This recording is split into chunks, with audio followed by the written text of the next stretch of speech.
Hi everyone, my name is Alpesh and I'm going to take you through the form filling of JIPMAT 2022.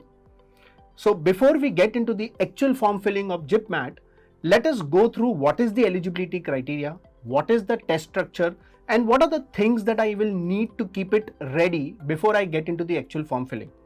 You will see a link at the bottom here of the screen, jipmat.nta.ac.in. Keep this link handy because when we actually go into the form filling, this is where you will have to click to. So the first thing that you need to look at is the eligibility. So what is the eligibility criteria? The candidate should have passed class 12th or should have appeared in class 12th with a minimum 60% if you belong to a general category, and if you belong to a SC, ST or a PWD category, you need a minimum of 55% score. Candidate should have completed the 10th or 12th or equivalent in the year 2020, 21 or 2022. So if you have cleared your 12th standard in 2019 or before that, you are not applicable to apply to these two colleges.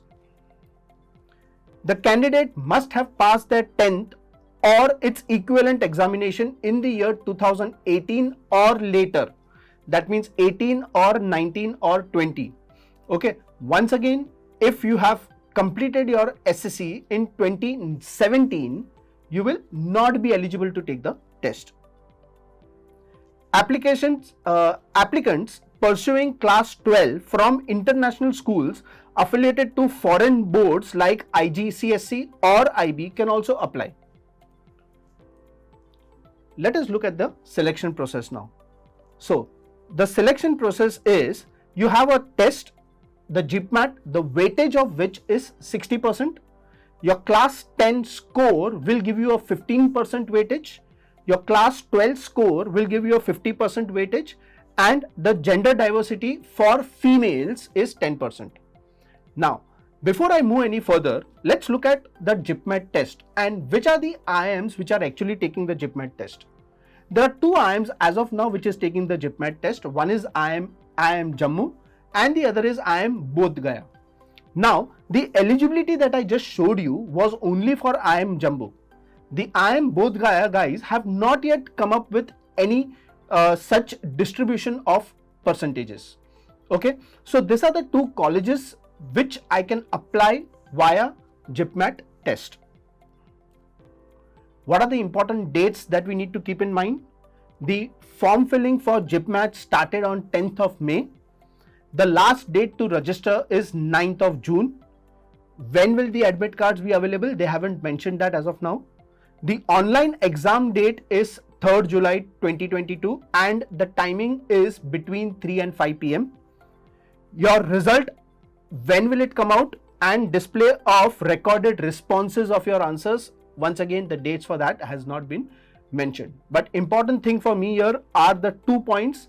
The last date to register is 9th June and the exam date is 3rd of July. So keep that in mind. Now, let us look at the JIPMAT test pattern. The test has 4 sections: quantitative aptitude, data interpretation and logical reasoning, which has 33 questions in them each. You have the verbal ability and the reading comprehension section, which has 34 questions, and hence the total number of questions becomes 100. And to answer these 100 questions, you are given 2.5 hours, 1 hour 150 minutes. The total number of questions 100, 150 minutes. For every correct answer, you will get 4 marks and 1 mark will be deducted for every wrong answer. There is no sectional time limit and sectional cutoffs for JIPMAT. So if you feel you are good enough at quant, go ahead and solve all the quant questions. If you feel you are good enough in verbal, take that extra time, make sure you attempt all the 34 questions of verbal. The fees that you need to pay for taking the test. Once again, for if you are a general category or you belong to OBC, you will need to pay 2,000. If you belong to EWS category or an SC or an ST category, you need to pay 1,000.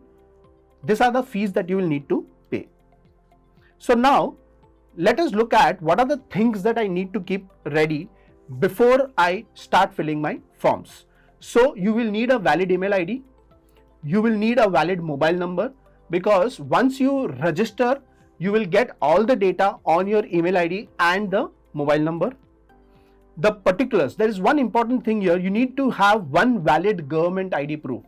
That could be your PAN card, that could be your Aadhaar card. So you need to input that data. So keep that in handy also. The date of birth should be as it is mentioned in 10th standard board certificate. Your scanned copy of photograph and signature. The photograph should be without mask, that is clearly mentioned. The size of the photograph is also mentioned, and the format in which they need the photograph is also mentioned. The same thing I need to keep ready for my signature also. Okay, the size of the signature has to be between 4 KB and 30 KB. Okay, and the format has to be JPG or JPEG. So keep these 5 things ready. Your email ID, a valid email ID, a valid mobile number, date of birth, government ID, photograph, and a signature. So what are the various steps in the application process? First step. What is your first step? Register online. You need to register as a new user with the email ID and the mobile number. Once you register there, you will get a separate application number on your email ID. Using that application number, you once again log in and fill in the necessary details. Upload the various photographs and your images and whatever documents they ask for, and towards the end you will pay the fees. Once you have paid the fees, all your application process will be completed. Once you get this application number, you need to come back to this very first page where you did the new registration. Once again, click on that registration, and if you go down here, you can now see sign up. So look, using this sign in, enter the application number that we have received in our email, enter your password, enter the security code, and click on login. Once you click on login, now they will ask us the various details as you can see on the screen. Your registration form has been completed, but what is still pending is your images, your payment is pending, and your uploadation of your photo, and all those things are pending. So you will also get a mobile OTP and you will get a email OTP. Enter both and click on complete application form.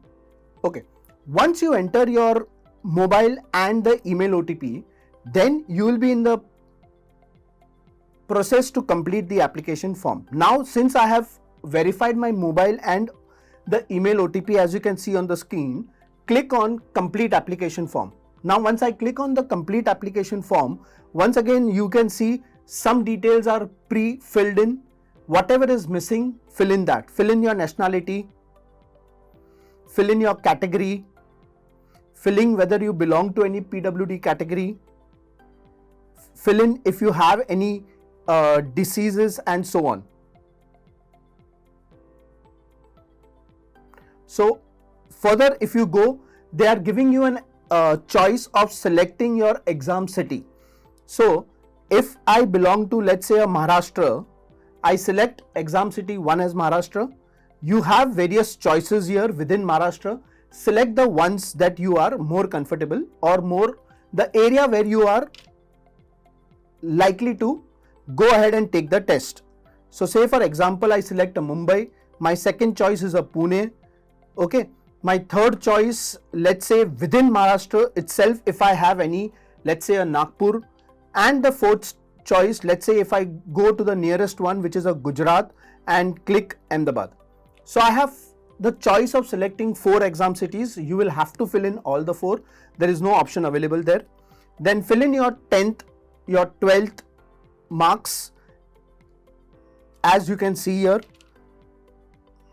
Fill in the details of your parents and click the declaration and click on submit. Once you do that, they will take you to the next page wherein they will ask us to upload your photos and your 10th standard mark sheet. Once you are done with that, the next page they will ask you to make your payment. After the payment is done, your form filling will be complete. With this, we complete the form filling guidelines of JIPMAT. If you have any query, you can always get in touch with your nearest center. Thank you guys.